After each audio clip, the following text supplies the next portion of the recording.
Delhi liquor scam వ్యవహారంలో కేజ్రీవాల్కు rows avenues court 4 రోజుల custody పొడిగించింది. దీంతో కేజ్రీవాల్ ఏప్రిల్ 1 వరకు ఈడీ కస్టడీలో ఉండనున్నారు.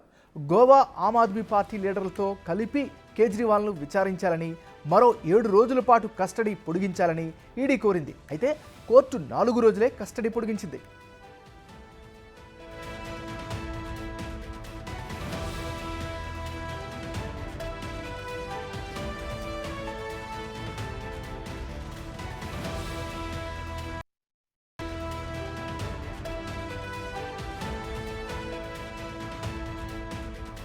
వీటిలో మనం బ్రేకింగ్ న్యూస్ చూస్తున్నాం.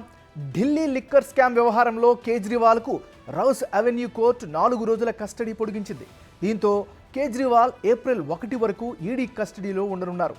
గోవా ఆమ్ ఆద్మీ పార్టీ లీడర్లతో కలిపి కేజ్రీవాల్ను విచారించాలని, మరో 7 రోజుల పాటు కస్టడీ పొడిగించాలని ఈడీ కోరింది. అయితే కోర్టు 4 రోజులే కస్టడీ పొడిగించింది.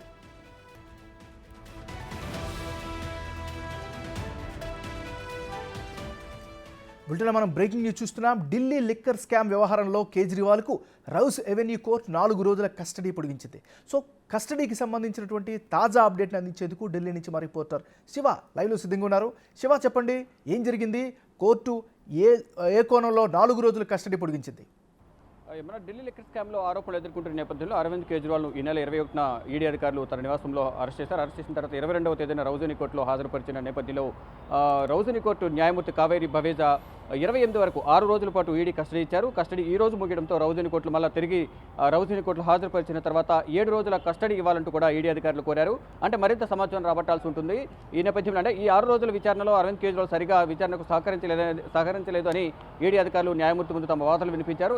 ఈ నేపథ్యంలోనే మరికొంత సమాచారం సేకరించాల్సి ఉంటుంది కాబట్టి అరవింద్ కేజ్రీవాల్ మరో 7 రోజులు ఈడీ కస్టడీ ఇవ్వాలని కోరారు. అయితే ఇటు అరవింద్ కేజ్రీవాల్ తరపున న్యాయవాదులు మాత్రం అంటే విచారణ చేయకుండా గతంలో ఏదైతే ఆరోపణలు వచ్చాయి, ఆరోపణల గురించి అడుగుతున్నారు తప్ప ఎటువంటి ఆధారాలు లేవు, ఎక్కడ కూడా మనీకి సంబంధించి ఎక్కడ ఆనవాళ్ళు కానీ ఒక సింగిల్ పైసా కూడా దొరకలేదు అనేది ప్రధానంగా ఈడీ అధికారులు ఇప్పటివరకు స్వాధీనం చేసుకోలేదు అనేది అరవింద్ కేజ్రీవాల్ తరపున న్యాయవాదులు వాదనలు వినిపించారు, గుప్తా వాదనలు వినిపించారు. ఇక తర్వాత కొద్దిసేపటి తర్వాత అరవింద్ కేజ్రీవాల్ ఇటు కావేరి బవేజా న్యాయమూర్తి కావేరి బవేజాను, మేడం నేను కూడా నా తరపున నేను మాట్లాడాలనుకుంటున్నట్టు కూడా పర్మిషన్ తీసుకున్నారు. లిఖితపూర్వకంగా ఇవ్వాలంటూ కూడా న్యాయమూర్తి కోరిన నేపథ్యంలో కనీసం ఒక 5 నిమిషాల సమయం కేటాయించాలంటూ కూడా అరవింద్ కేజ్రీవాల్ అభ్యర్థించిన తర్వాత ఏదైతే తనపై వస్తున్న ఆరోపణలు అన్నీ కూడా నిరాధారమైనవి, ఎవరో ఏదో చెప్పారని చెప్పి అవి మాటలు తీసుకుని అవి ఆధారాలుగా తీసుకుని నన్ను అరెస్ట్ చేశారు, ఒక ముఖ్యమంత్రిని అరెస్ట్ చేసే తీరు ఇదేనా అంటూ కూడా ఆయన ఒకంత అసహనం వ్యక్తం చేశారు.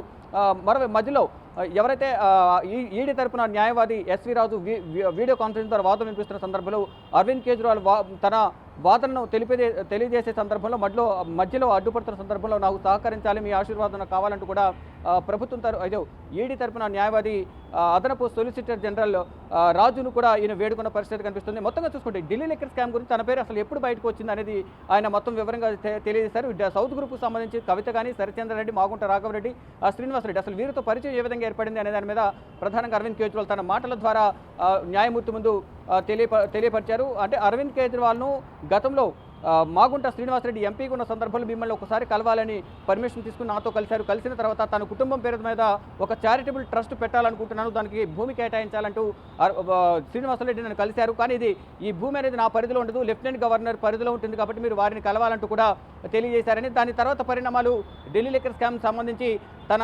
కుమారుని అరెస్ట్ చేసిన తర్వాత మళ్ళీ నన్ను కలవాలని, కలిసిన తర్వాత వాంగ్మూలం వేరేగా నా మీద కంప్లైంట్ చేసినట్టుగా అక్కడ వాంగ్మూలం ఇచ్చారు సిబిఐకి కానీ, ఈడీకి కానీ. తద్వారా ప్రభుత్వం ఏదైతే లక్ష్యాన్ని పెట్టుకుందో ఈడీ కానీ, సిబిఐ కానీ నన్ను నా పైన ఆరోపణ చేయడం కానీ, ఆమ్ ఆద్మీ పార్టీని అంటే ఈడీ లక్ష్యం ఒకటే లక్ష్యంగా పనిచేస్తుంది, ఆమ్ ఆద్మీ పార్టీని నాశనం చేయడం, పార్టీ లేకుండా ఉండడమే అనేది ప్రధానంగా ఈడీ కానీ ప్రధాని నరేంద్ర మోడీకి అనుసరణలు నడుస్తున్న ఈ దర్యాప్తు సంస్థలన్నీ కూడా టార్గెట్గా పెట్టుకున్నాయి.